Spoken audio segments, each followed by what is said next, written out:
Hello ninjas and ninjets, and welcome to another episode of the Exposure Ninja Digital Marketing Podcast. My name's Tim Cameron Kitchen, best-selling digital marketing author and head ninja at digital agency Exposure Ninja.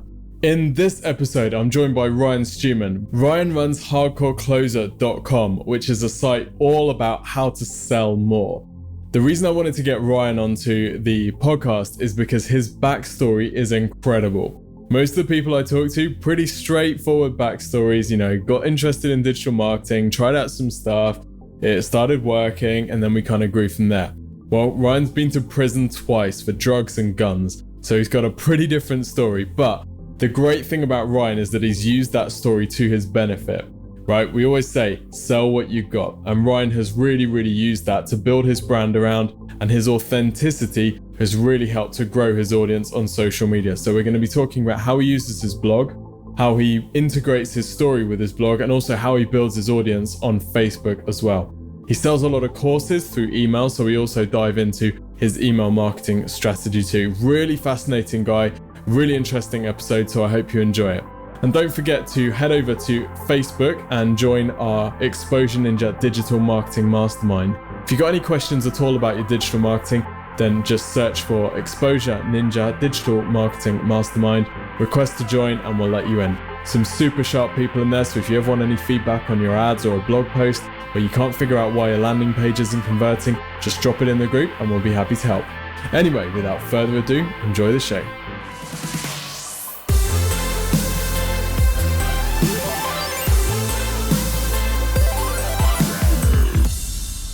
Ryan, welcome to the show. Hey, what's going on, Tim? I'm excited to be here. I feel like, it sounds like you're in the next room, but we're like literally a world apart from each other, So it's probably hear two different perspectives on a lot of things today. It's going to be awesome. Yes, indeed. Hopefully we're a world apart physically, maybe not figuratively. Anyway, for those who don't know you and your background, maybe you could give us a quick story, because you don't have a traditional background, I think it's safe to say. No, not by any stretch of the imagination. I am currently present day. I'm a contributor to Forbes, a 5-time best-selling author. I have one of the top sales blogs on the internet. I have one of the top sales training and marketing training companies on the internet. I have nice cars, nice place to live. 3 beautiful boys, 5, 4, and 0. The youngest one's six weeks old. The reason I have all those kids is because my wife's smoking hot. And I tell you all that, and it may sound like I'm bragging. I'm pretty proud of all that. But the truth is, I have all that today. But where I came from is literally the rock bottom, subterranean. Matter of fact, I tell people that if you're at rock bottom, you better get a damn jackhammer out and start digging to go where I came from. Because see, at 7 years old, I was adopted by my stepdad. My real dad abandoned me. My stepdad adopted me. I had a different last name. Had to explain to all the school kids at school why my name went from Ryan Russell McCord to Ryan Keith Stewman. School, I hated it. That was just one of the many things that went wrong for me in early years. After the 8th grade, I decided to leave school and I went to work selling car washes. And while I was selling car washes, and I was really good at that. And sometimes on a Saturday, we would wash, 1,100, 1,200 cars. So I got a lot of experience in sales selling car washes there. And I would work like 70 hours a week because I needed all the money I could get because I was high school dropout and just trying to make it in the world. Following the pattern, right? Get adopted, get on drugs, drop out of high school, go work at a car wash. Like I was following that story that our parents showed us or like your health teacher shows you in the 9th grade. I didn't get to see it because I was too busy living the damn thing. And so go through all this. And one of the customers at the car wash offers me a money-making opportunity in the marijuana and cocaine business. I don't know about how well that works out over in the UK, but 9 times out of 10, they bust your ass here in America. But I didn't get those statistics. I just saw the upside of the deal. And as a kid that didn't really grow up having much and, I was living in the hood and the streets, it seemed pretty normal to me to do that anyway. It's not like when you're making a car wash living at, 17 years old, you're living in the Ritz somewhere. You're living in the poor part of the city because, that was the path that I chose. And so I got into the drug business and was, not very successful because about a year later, I got arrested in the wrong place, the wrong time. And some shit happened. I got arrested. I ended up going to prison for 2 years of my life and I got let out. I remember when 9/11 happened here in America, I was sitting in prison and they were saying like, if we go to war, they kill all the prisoners first. And I was like, oh shit, man, I only had like $200 worth of coke, man. Jesus Christ, I got to get my life together. I can't ever be put in this situation again. And I got out of prison and I went back and I begged for my job back at the car wash, and I started selling car washes again, working there. And one of the customers again came up to me with a money-making opportunity, but this time in the mortgage business. And she offered to train me. Within like the first month, I made like $6,800. Within the second month, I'd made $14,000. By the end of the year, I'd already made $100,000 in the mortgage business, which was life-changing considering that I was only making about like maybe $40,000 at the car wash, working 70 hours a week, and I'm killing it over here in the mortgage business. Well, in 2005, I bought a mansion, a bunch of fucking cars and everything else. And then, the cops in the small town that I lived in thought I was selling drugs again. And so they kicked in the front door of my house looking for drugs. Obviously, I wasn't selling drugs. I was running a very successful business. I didn't even do drugs. I still don't. And there was no drugs in the house. They kicked in the door of the home, but they found guns in my home. And since I had a previous conviction, long story short, they took me to court for guns, but I beat the charge. But then they turned me over to the ATF, which has a whole different set of rules that nobody tells you about. And I end up having to go back to prison again, this time to federal prison for 15 months. And get out. Like while I was in there, my wife divorced me. I lost everything. I lost all my properties. The mortgage meltdown happened. All this while I'm locked up. I get out in 2000 in middle of 2008, by the end of 2009, I'm the number one producer for the largest privately owned mortgage bank in the state of Texas. This company's doing hundreds of millions of dollars a year, and I'm their top producer. 2010, Obama signed into the Dodd-Frank Act here in America, which made it to where since I was a federally convicted felon, I couldn't obtain a financial license anymore. And that's when I got into this internet business, which has been a trip in itself. So a reason why I tell you like the good side first is think about all the hell that I've had to endure throughout my journey just to be able to gain the experience to be able to share things in the way that I do now. And it's one of those things where people can have an excuse where they don't have enough college or their dad didn't give them enough money. I just told you a story that's about as rough as you can get, right? Not just one instance, which would change somebody's lives, but multiple instances, which would change somebody's lives. And the story of just what happens if you just knuckle down and keep doing it.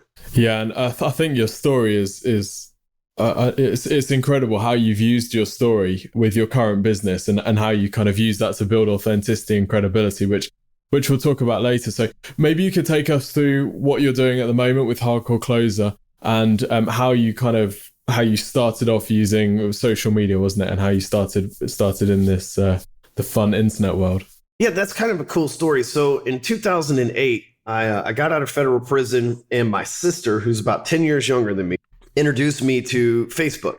She's like, got to get a Facebook account. I was like, no, it's MySpace. She's like, that's not even around anymore because I had been gone, right? And I was like, okay. And so I had, my ex-wife had left me while I was in prison. She was wife at the time, but ex-wife now, obviously left me while I was in prison, sold a bunch of properties off, a bunch of other stuff. I mean, I literally had nothing. And so when I started making money at this mortgage company, and it took me 3 or 4 months to find a job, it wasn't like things just fell into place. But after I started finally making money at this mortgage company, I started kind of bragging about it because I was hoping she was reading my Facebook post, to be honest with you. I'd be like, hey, top producer again this month, and I kind of used that pain that she caused me because, I'm over it now. But at the time it was like, hey, this chick left me at the lowest spot in my life and probably the worst way possible for someone else. And it was just like a lot to take in because 15 months really isn't that long, And so I'm using like Facebook as like a place to say like, look at me now, should have hung around, kind of a thing. And, each month when I talk about the amount of loans that I'm closing and how good life is and stuff like that, because I was making about $300,000 a year there. And I noticed that people started reaching out to me on Facebook. They're like, hey, man, I know you do a lot of mortgages. Let me ask you a question. And I started doing even more mortgages from Facebook. And so I had this experience over, 2008, 9, and 10 that people on Facebook would send me business, even for a mortgage, right? Which at the time was unheard of. Somebody shoot you their social security number and stuff over Facebook. I mean, it was insane, but it was happening to me every day. And people go out and fill out the forms and stuff like that. So in 2010, when I lost my license, I said, you know what? I'm going to teach people how to get loans from Facebook. That's something that nobody's talking about. I've personally done it and I can't do it no more. So there's no need in me like keeping this information to myself. And so I started showing people how to, basically get leads from social media. But then I realized people were really lazy. And so I started charging people just to do it for them, to just like make their post for them. I would load them up through Hootsuite and stuff like that. Well, I had about 70 clients at one time. And so I'm literally posting and replying and commenting on 70 different people's pages. And I had 2 other people helping me. And that really gained me, I did that for about 8 months, and that really gained me a lifetime of experience firsthand, right? I managed all this stuff back when the news feed was unadulterated and unfiltered and all this other stuff. And it just gave me a bunch of experience, but it also taught me that I don't want to do that shit anymore. And so that's when I started the hardcore closer business. It was kind of an accident. I said, I don't want to do this for people anymore. I want to teach people how to do it. And one day, me and another guy were drinking some whiskey in an office at a lawyer's title company. And there was like these little old ladies, like old blue hair ladies, right? And they would go and they would sign these papers with people and they would call them closers. And so on their freaking business card and everything, it's like, Betty Jenkins, closer, right? And so me and my buddy are drinking whiskey. We're like, they're the real hardcore closers in this equation. It's like those old ladies, they go hard, man. They got 100% close ratio. They even put it on their business cards. And we're just like making sales jokes. And I'm like, dude, I'm going to totally register the hardcorecloser.com if it's open. And my friend's like, there's no way nobody's got that. And sure enough, Hardcore Closer was open. And so few days go by and I really didn't think nothing of it. And I know how to build websites and stuff. So I built this little blog on there so that I could put a few of these loan officer testimonials on it, just so that I had like a cool domain with a few testimonials and some videos that I had slapped together. And over the course of time, I just kept adding stuff to it because I didn't have anywhere else to put things. It's not like I had multiple blogs or anything else. And then people started going to it and they started calling me the hardcore closer. And I didn't mean for that to happen. I meant for it just to be a website that people go to and read, like a magazine, type of thing. But people started calling me that. And I'm like, okay, well, you know what? If I'm going to take this nickname, because if I don't, they're going to give me a really shitty nickname. And I'm not really good with shitty nicknames. So I'm just going to be like the hardcore closer. That's a cool nickname. I'll just kind of run with it. And, that was in 2012. So, I've obviously been running this brand for a long time. And we started out just helping loan officers. And then we, started helping real estate agents because that was who the loan officers were getting business from. And then other people came in, like insurance people, and then coaches eventually started coming in as well because they're like, dude, you have this huge coaching practice. Can you teach us to do it? And so I started helping coaches and then small business owners and then medium-sized business owners, then mortgage companies. The guy that just did the call this morning for our mastermind, we call the Tribe. I've run that program since 2012. And the guy that was on the call with me today did $200 million in mortgage production last year. So it's a very interesting brand that it's evolved to. Hell, we have a few preachers that are in our programs, which you wouldn't really think would jive really well with my style. You can tell I cuss and don't have any qualms about telling it like it is. But we have a really like diverse bunch of clients that are getting results and stuff. And it's not just sales training. We kind of position it as sales training, but it's really like business and life coaching and sales training and marketing and everything like on steroids. You know what?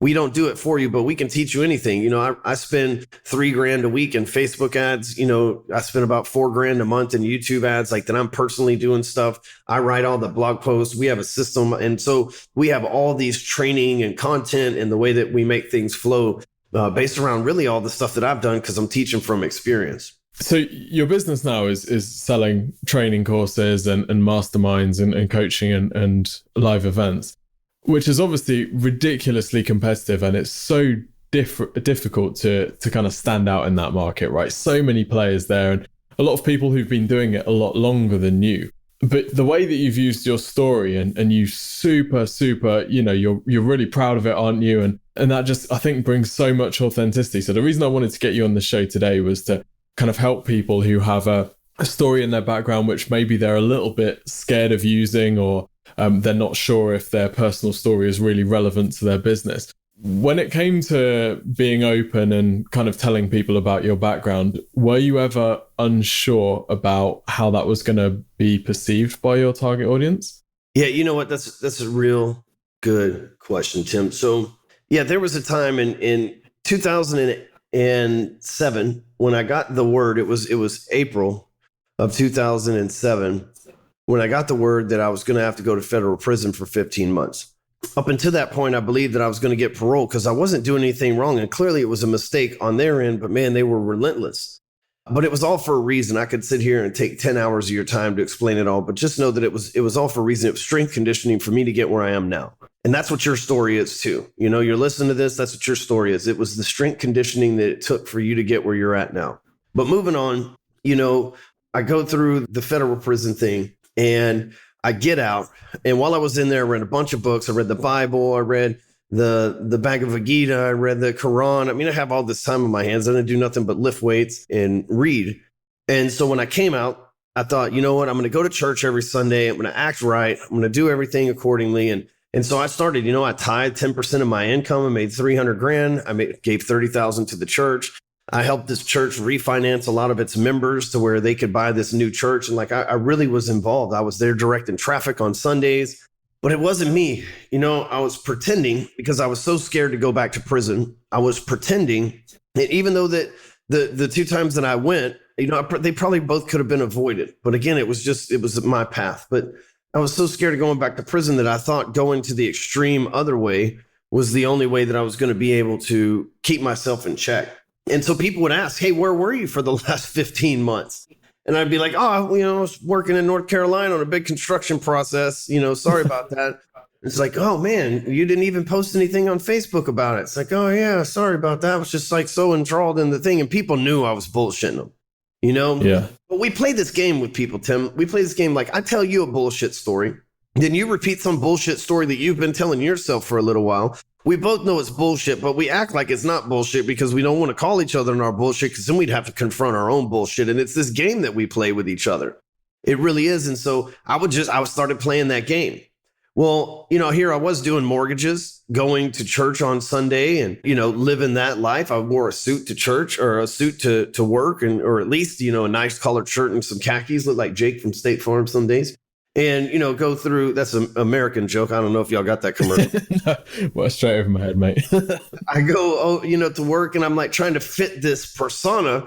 But the thing is, it wasn't me. And then when President Obama signed the Dodd-Frank law into act and they wouldn't let me renew my financial license and it expired, it really, Tim, I just said, fuck it.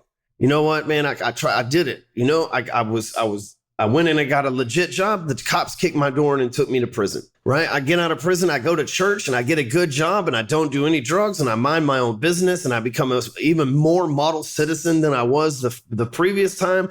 I've educated myself with religions. I'm an enlightened dude. I'm handling all the businesses the way that I'm supposed to. And it still took my license. At that point, I was like, fuck it. You know, like obviously I can't make the universe happy. And so, and the reason why I can't make the universe happy is because I keep trying to be somebody that I'm not supposed to be. I'm not supposed to be a drug dealer. I'm not supposed to be a convict. I'm not supposed to be a banker. I'm not supposed to be a guy that goes to church. I'm supposed to be Ryan Stewman, who's like now known as the hardcore closer. And that's a lot of my persona, but I'm supposed to be that guy. And all those things were hindering me from being that guy. And the universe kept like nudging me along, like, come on, keep going, right? Don't stop here. And so what happens is one day I just wrote this story. I wrote it on Facebook and I was like, hey, a lot of you don't know this about me, but you know, I'm tired of this shit. I'm 2-time convicted felon, blah, blah, blah. And here's what happened. And here's the story. And, you know, I gave this lesson from it and it was shared like, you know, back then 100 likes to me and 2 or 3 shares was a lot, you know, back in 2010. And I said, you know what? I'm tired of living things this way. I'm just going to be me. And if you don't fucking like it, it's cool. You don't have to stick around. But I'm tired of pretending to be all these other people. A lot of people from church unfriended me and there was like a mass exodus. And I just started being me, like the same, like who you see in front of you right now. I just said one day, it was like I snapped and I said, okay, I'm just take the mask off and just go back to being Ryan, who's really going back to being Ryan McCord, the original person that I haven't had to reinvent myself. I had to reinvent myself when I was adopted, had to reinvent myself when I got out of prison. I had to reinvent myself again when I lost my job in the mortgage business. I said, man, I'm just going to go back to who I was born on this earth to be. Yeah, I'm not going to change my name or nothing like that, but I'm just going to be me. I don't need a church. I don't need all this other stuff. And here's what the key is, especially if you entrepreneurs, business owners listen to this. here's what I realized. I said, you know what? Shit. I was in one prison unit with 6,500 people, another one with 4,000 people. I looked up the stats. 1 in every 30 people in America is either locked up on parole or been to prison before. And I thought, you know what? There's plenty of guys like Brian Tracy and Ziegler and Carlton that are nice gentlemen that wear, suits and ties. And the market is flooded with that, right? Like everywhere you look, there's like another dude with a Lamborghini and a suit and tie telling you how he makes all this money from sales training, right? There's been there, done that. But with me, and really Jordan Belfort, the Wolf of Wall Street, was an inspiration too, because he had gone through some of the same stuff as me. He'd gone to prison for some stuff, and he told this story, and he just owned up to who he was. And he's not that person anymore, but he just owned up to it. And I thought, man, if this guy who did all these horrible things can tell his story, surely and people will accept him. Surely they'll accept me. And I'm different from him. I'm covered in tattoos. I've been to prison twice. I'm not a suit and tie type of person. And there's got to be, and I had worked with a lot of them, but there's got to be millions of salespeople just like me out there that don't want to go to church on Sunday, that don't mind smoking a joint after a hard day's work, or meeting at the bar, or hanging out and partying, and what all these other things that salespeople always talk about, but that the sales trainers try to get them not to do. It's almost like church. These guys show up as sinners, and the sales trainer's like, well, let's convert you into being a good old Christian guy, which there's nothing wrong with that if that's what you're into, but that's not what these sales guys go looking for. And so I said, I can feel that need. There's a need out there. I know what I want. There's a need out there. Let me fill it. Well, at first it wasn't easy because I started saying things that nobody else would. And so I started getting heat. You know what I mean? They're like, who is this guy? He thinks he's somebody, blah, blah, blah. But I had the ultimate story. When people would say, those who can't coach, and I'll be like, you're right, I can't. They took my license, right? But here's my W-2. I made a bunch of money from doing this stuff. You want to learn how it's done? And so I stayed on top of them, man. I start calling people out and everything else. And I separated myself. And now it's crazy because if you look at some of the legends out there, I'm not going to name their names, but I just named a few of them just a second ago. But if you look at the legends, most of them copy my style.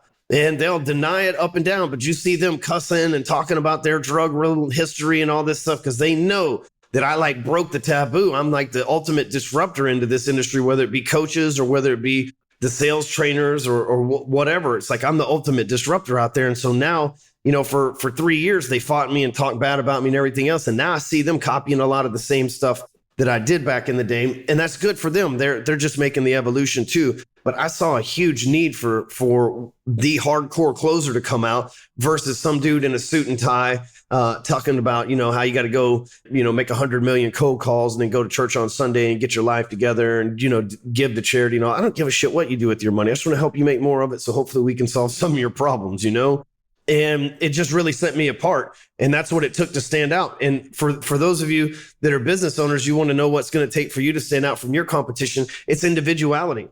I feel like I'm really long-winded on this, but I get kind of excited, Dude, that's exactly why it appeals so much to people, isn't it? It's because it's just pure authenticity. You're not trying to be anything that you're not. You've looked at the market. You've seen that you're different to other people in this space, and you're celebrating those differences, aren't you? And yes, that means that some people are going to be turned off by that, but there's a big group of people who are going to be super turned on to that, especially if your position is something that hasn't existed in that marketplace before. Maybe the people that, in your case, maybe the people that you've been selling to, or a lot of people in that market are like, oh, well, I'm never going to be the Brian Tracy, super clean cut, super professional and clean. I'm never going to be that. So I don't really have too much rapport with that kind of message. Whereas they see something that's totally different, i.e. you, and they're like, oh, finally, here's the dude I was waiting for.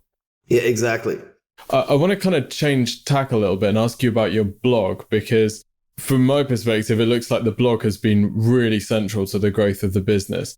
What's your attitude and what's your approach to your blog, and how do you decide, when to post, what you're going to be posting about?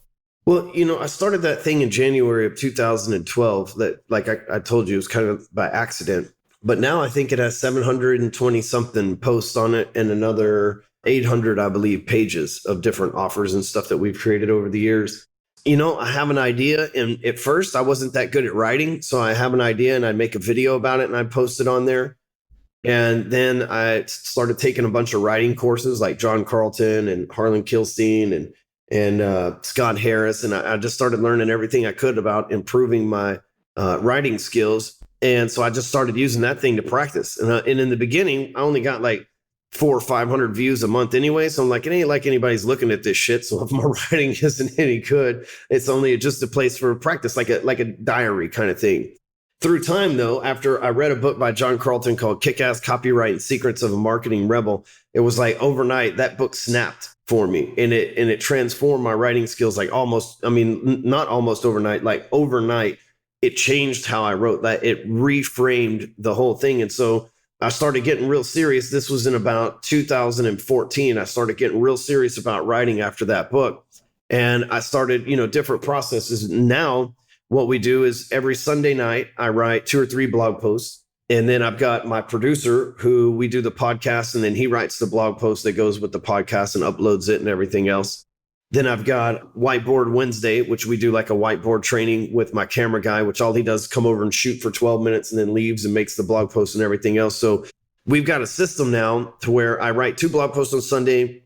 We do the podcast on Tuesday.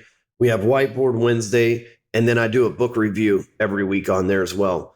And, that's a lot of content in a week, but the way that I have it set up, it's pretty, even though it's all me doing it, I have people helping me. So it's really streamlined in the uploading and distributing process. But what I do is after I write a blog, I test it out with my Facebook fans.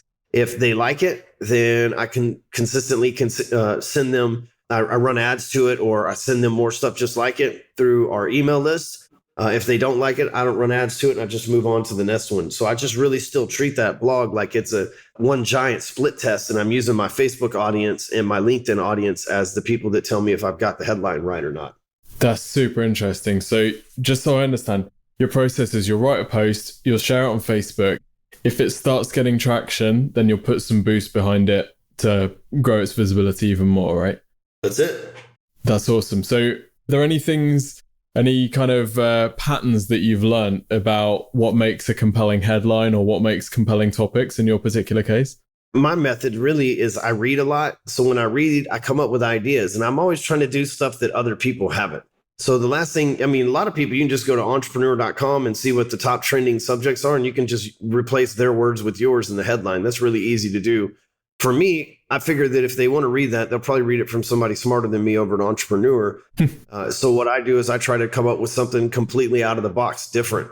And here's how this works for me. It's my creative process. I use Evernote. So all during the week, when I think of something, I'll just type it into Evernote as a headline, and I'll separate each note. And so at the end of the week on Sunday, when I got to write 2 or 3 blog posts, I just sit down and I read all those headlines that I've wrote for the week. And I pick the 2 or 3 that I think are going to be winners, and I start filling the content out around them. So I don't have to sit down, come up with a headline and a body all at once.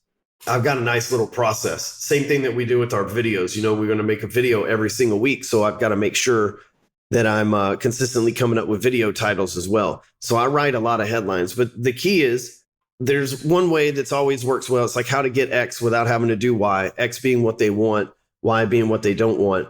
But just think about the things that you run into on a daily basis. When I'm writing blog posts, I'm thinking of the things that my potential client runs into, that I've ran into. So for example, the one that we released this morning says leads not responding, send them this email, right? I know that if you work with me, you're probably getting a bunch of leads. And the biggest struggle is you think you need to get in touch with all of them when really only about 10% are going to stick their hand up anyway.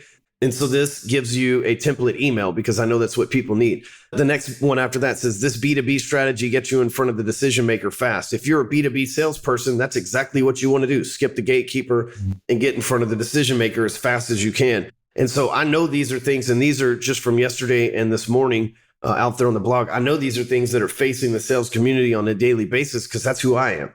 And so I just write about the things that I either, wish that I could have learned before, or the things that I've newly found and want to talk about and share with the community. That's awesome. So answering their main issues, giving them solutions to help them get closer to their goals, right? Do you use any tools to kind of back up that data? Do you do any keyword research around it, or is it purely just based on your experience? No, I don't do any. It's just purely based on my experience. And our blog's really not that good with the SEO stuff. And because I don't write for SEO, I write for me, and I want people to read it and not be like, this seems canned. I want people to read it and feel like it's like it's my homeboy Stewman. He like puts his arm around me and he just starts telling me this story. I want him to like have that feeling. Yeah. And obviously you drive a huge amount of your traffic through Facebook. So I wanted to ask, you mentioned that your Hardcore Closer page, you're over 150,000 likes on that. What's been your strategy to grow that following other than blog posts and boost the ones that seem to get traction? That's it. That's the whole, it doesn't have to be complicated. That's the whole process is, I'm real simple. I post 2 or 3 blog posts a day on that page. Now I schedule them all out. So like once a month I sit down and I schedule everything out on Facebook for the month. But I post, 3 or 4 blog posts a day, plus 1 or 2 pictures that are shared over from Instagram. So like I post twice a day on Instagram and then it basically just shares it right over to my Facebook fan page. The blog posts are scheduled a month in advance. I do the Instagram things live because I like Instagram anyway. There's no arguing and stuff like that on it. It's a cool site. And so that's like been my whole strategy. I look back every couple of days and whichever ones are getting the most organic exposure, I just put a few $100 behind them. But right now we spend about $3,000 a week in doing that. So it's not like I'm just putting $5 or $10 behind them. We're putting a decent amount of money behind the ones that take off because I'm trying to get blog subscribers because in reality, I don't really make sales from Facebook. I build lists from Facebook and I make sales through email and on the phone. Yeah. So are you, when you're boosting those posts, are you looking for conversions to email subscribers, or are you're just doing it to drive traffic to the site and increase your visibility, and that email subscribers are going to come from that? Well, I know that if I get them to the site, they're probably going to sign up because we have a hell of a lead magnet. It's like sign up right here and get on our email list and we'll give you a free copy of kick-ass take names, email addresses, and phone numbers. It's compelling because we got, I think it's like a 19% opt-in rate on there. It's in, which is really good considering that it's been that way for a long time now. So it's a good offer. So anytime we send, 100 people over there, we know we're going to get 19 or 20 of them that are going to sign up automatically. So the goal is how many hundreds or thousands of people can we send there on a daily basis? And the site gets about 500,000 views a month. Our Facebook page gets viewed about 1 million times a week. And then the site gets about 500,000 hits, unique hits a month. That's a killer conversion rate. Considering you're driving people to blog posts and considering that traffic's coming from social, which is like the most fickle traffic in the world, that's such a killer conversion rate. But, if you're reading my stuff, you're either going to, let's just say that out of that 19%, let's just say the 81% of them hate me. You know what I mean? Like they go there and they're like, fuck this guy, man. This guy is arrogant. I can't stand him. But the 20%, they love buying our stuff, man, because they know that we're getting them results. You think about this. I've been this guy with the hardcore closer personality and this brand that's like this, fuck your excuses brand since 2012. And I'm not on the ripoff report. I'm not on Salty Droid. And it's not because, of how awesome I am. We have some great programs and stuff like that. It's just that, man, I have delivered exactly what I said I've delivered 100% of the time, every time that anybody's bought from me, or we just kick them their money back and tell them to kick rocks. And that served me well. We've maybe given 100 refunds in 5 years. Which is very low considering we've made over 11,000 sales. And the thing is, what you're dealing with when you get to me, and I'm trying to run off the people that are going to cause me a hard time. Like I said, those 19% that opt in, they get it. They're usually the alpha personality type. They're usually people that make over 150 grand a year. They're usually the type of people that's like, dude, if I could talk like that and get away with it and I wouldn't lose my license, I would do the same shit. Those are the kind of people that we mesh with. They're usually people that come from sketchy backgrounds like me that are somewhat successful now. So it's like knowing your audience again. And 19% is a good conversion rate. But at the same time, like I'm happy to run the 81% off because I know those 19 are the ones that count. So it's attract, you said before we started that you do the direct response marketing. It's attract and repel to its fullest over here. Yeah, totally. So I want to ask you about your email marketing strategy. So obviously you're driving people through to the email list. And you mentioned in the previous call that we had together that you're not necessarily looking to sell through the website itself, are you? You're looking to sell through the emails, through that follow-up. So that opt-in is really it's the start of the relationship with them, isn't it? What's your approach with email marketing? What's your split between providing just pure content versus selling? Well, we give 10 times more than we ask for, because I'm already creating the content anyway. And really, we just switched it up. So before we just used to send blog posts. You signed up and there was like 50 autoresponder coming out every 2 days, all the way up to 50 different emails over the course of, let's say that's like 8 months or whatever. And it was just giving you blog posts and content. But recently we switched it up to where we have sales copy. Like when you opt in, we start trying to sell you shit immediately. It's a book. We start trying to give you the book immediately.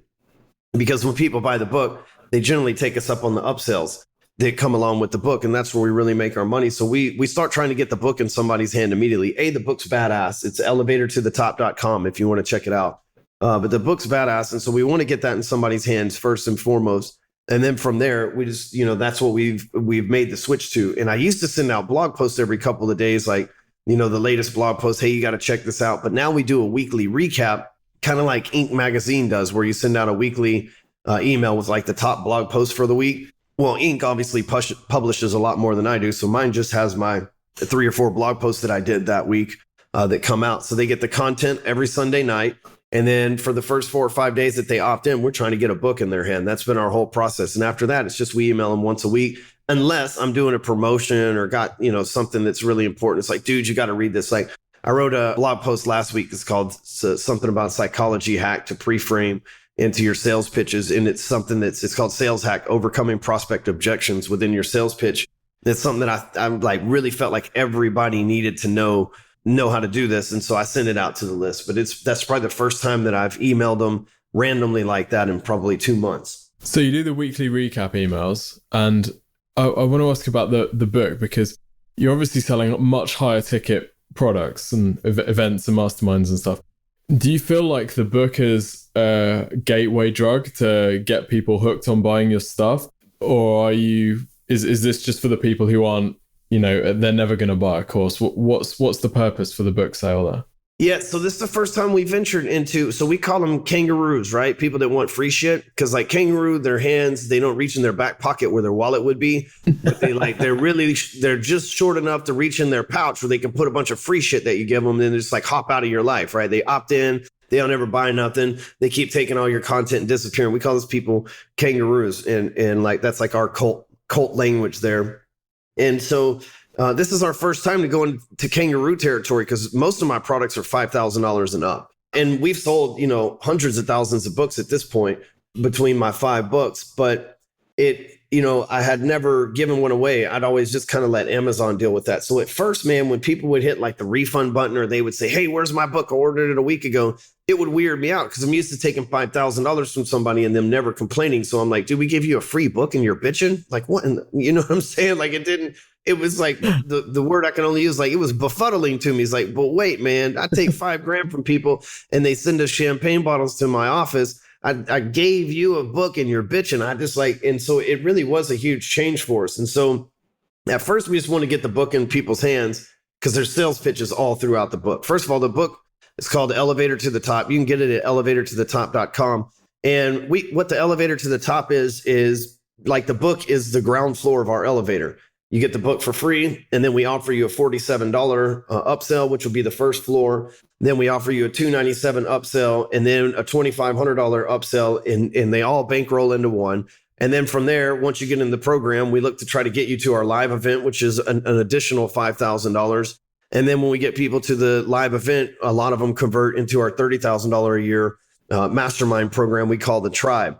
And so that's the elevator. The elevator starts at the free book, and it ends at the $30,000 a year mastermind, which we have about 100 people in right now. And a lot of them have been there for multiple years. So like usually when people start working with us, they stick around for a long time. And the book is like how we do all of that. But so that book is the gateway for us to get leads, for us to start. It's like, hey, okay, so if you're a kangaroo and all you can have is a free book, then maybe you got this $47 that might change your life, right? Well, if you got 47, you might have 297 to join our next program. And so it's just been a process bumping them up. And then my sales team, after we sell them after we give them a book or we sell them a $47 deal, that's not the end of the relationship. That's when the sales team keeps going back and asking them if they need help and giving them more content and keep loading them up until they're ready to make the next move and get on the next floor. I think that's the mistake a lot of info products and coaching businesses make, is they assume that once they've sold one of their kind of mid-level products, if someone hasn't ascended, then they're not going to ascend, and they don't do that diligent follow-up. So how do you integrate your sales team? Are these guys phoning your leads? Are they just sending them personalized emails? What's the back end process? So we have Infusionsoft, so everything's tagged. And so if they stop at the book, then they get emails saying, hey, why didn't you grab Social Media Mastery? And if they stop at the $47 program, Social Media Mastery, we send them emails saying, hey, why didn't you join the Entourage, which is the $297 offer. And then once they get an Entourage, dude, they fall in love with this, man. We get them in there, we get them results real quick. It's simple. Somebody pays $300, they come in there and they make 1,000 or a couple thousand, they're never leaving. And so that's like our whole goal is like to get somebody's money and get them results as fast as possible. And I'm not a life coach. So, if you're a life coach, you can get somebody's money and be like, do you feel better? And they'd be like, oh yeah, man, I feel better. That was totally worth the money. Mine is measurable in dollars, right? And so what happens with us, or maybe in your case, euros or whatever y'all use over there. But what happens with us is when someone comes in, we actually have metrics. It's like, hey, I used this system and closed this sale because of it and made this money because of it. So we show people direct results of how our system works, which gets them pumped up and they rarely leave. Like the attrition rate for an expensive continuity program like we have is usually 20%. And right now ours is around 13. That's awesome, dude. That's awesome. I want to be mindful of your time. So we do have to wrap up soon. Before we do, I just want to ask you, from the days when you started Hardcore Closer to now, what do you wish that you'd known then, which you really would have made good use of? Yeah. So the thing that I wished I would have done sooner is I used to be the lone wolf. And so I generated the leads, ran the ads, closed the sale, delivered the service, like all that stuff. And the one thing that I wish I would have done sooner was not get caught up in trying to keep as much money as possible, but delegate. Now I got, quite a few people on my team, probably 12 people that work for me. They're crucial to my business now. And I used to be really scared to delegate. And I wish I would have got on that sooner because I would already be doing a lot more than I am now. Totally hear you there. Totally hear that. Dude, this has been absolutely awesome and really interesting insight behind the scenes of Hardcore Closer. Where can people find out more about you and Hardcore Closer? Well, so you can obviously go to hardcorecloser.com. You can go to elevatortothetop.com if you want that book. And if you want to follow me on social media, just go to hardcorecloser.com and all my social media stuff is at the top there. You can connect with me, I don't really do Snapchat that much. I got a profile, but I'm mainly on like Instagram and Facebook and LinkedIn. Perfect. Ryan, thank you so much for your time today. And thank you everyone for tuning in.